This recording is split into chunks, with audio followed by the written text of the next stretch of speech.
What books are in Appendix N? Yeah. What books are in Appendix N? So, apart from some of the ones that are in the actual Appendix N, I think Fritz Lieber's or Lieber's, I'm not sure how to pronounce his name. Fafhrd and the Grey Mouser stories are like the archetype for what a Dungeons and Dragons game should be. More than Conan, more than some of the others. Like, first off, it's the beginnings of a party, right? There's two of them, but the nature of their adventures is very sort of they're rascals and rogues, and you know they go on adventures. They have adventures, and sometimes they're changed by it, and sometimes they're not. For me, the Name of the Wind is another big one. I like the world building that goes on there. I like the way that Kvothe is portrayed. Yeah.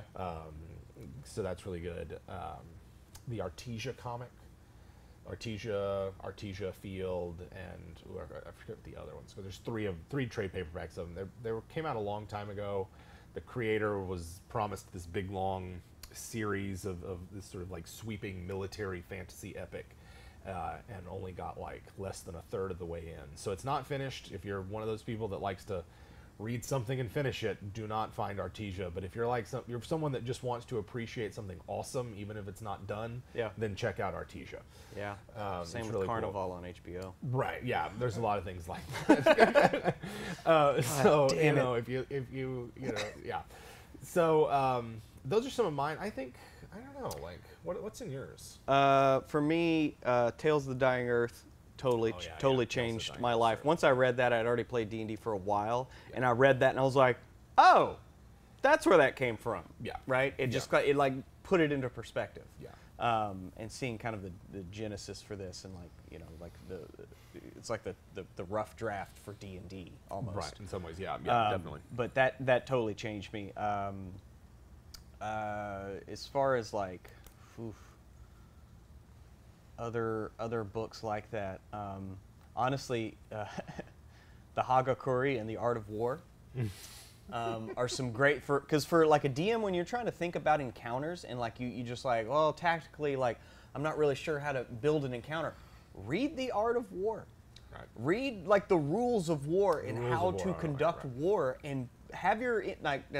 Don't go too hardcore because you might actually like fucking steamroll the party. Good. Because it's actually there's a reason why it's still taught, you know, in military academies. Yeah, you still have to read it. It's a good sort of like just sort of guiding principles for building encounters. Yeah. But also like how to sustain supply lines and things like that, and like you can use that as a kind of a map for like something for your players to play in. Like if there's a war being conducted and there's supply lines along here and they're always going to take the high road, and like you can, I don't know, you can adapt your encounters and like how your NPCs and your villains play. Yeah.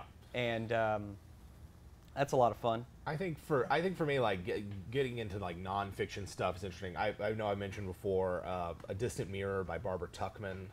It's a history of the 14th century. Mostly France.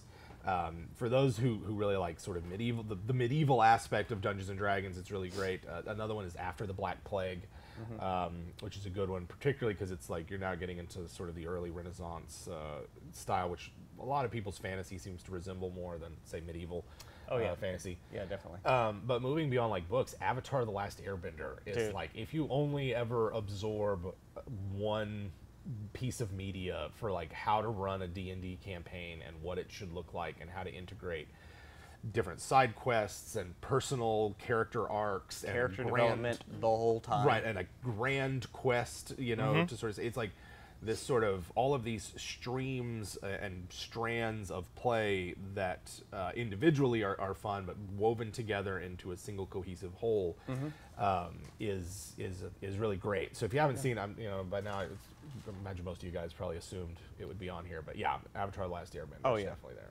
And because it's a concise story.